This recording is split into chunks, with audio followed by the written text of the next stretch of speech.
पुण्यातील पाषाण भागातील सुतारवाडी परिसरात पूरस्थिती निर्माण झालेली आहे। सोसायटी आणि वस्त्यांमध्ये पाणी शिरल्याने नागरिकांची मोठी तारांबळ उडाली आहे।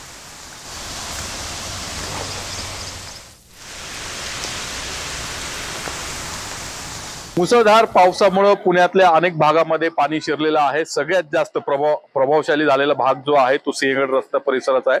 सिंहगड रस्ता परिसरातल्या निंबज नगर मध्ये आपण आहोत। या ठिकाणाहून एनडीआरएफ, पुणे महापालिका, अग्निशमन दल नागरिकांना घरातून बाहेर काढताय। आपण या ठिकाणी बघतोय काही नागरिक त्यांचं सामान साहित्य घेऊन बाहेर पडतायत। काही वेळापूर्वी एनडीआरएफच्या टीमने इथे घोषणा केली होती। आम्ही वरून बघितलं तेव्हा बोटी पण आल्या होत्या। सुरुवातीला आम्ही म्हटलं की ठीक आहे, 4थ्या मजल्यावर आहोत तर थांबूयात, पण मुलगी म्हणली की नको आता आपण जाऊया। त्यामुळे आम्ही आता बाहेर पडायचा निर्णय घेतला। 7:30ला खाली आल्यानंतर पाणी वाढत म्हणजे छातीपर्यंत पाणी वाढलं होतं। आत्ता जरा जोर कमी झालेला आहे। खूप हाल होत आहेत। पुढे जर पाणी वाढलं तर जगायचं कसं? कॅमेरामन आदर्श कटकेचा नितीन पाटणकर, साम टीव्ही न्यूज, पुणे।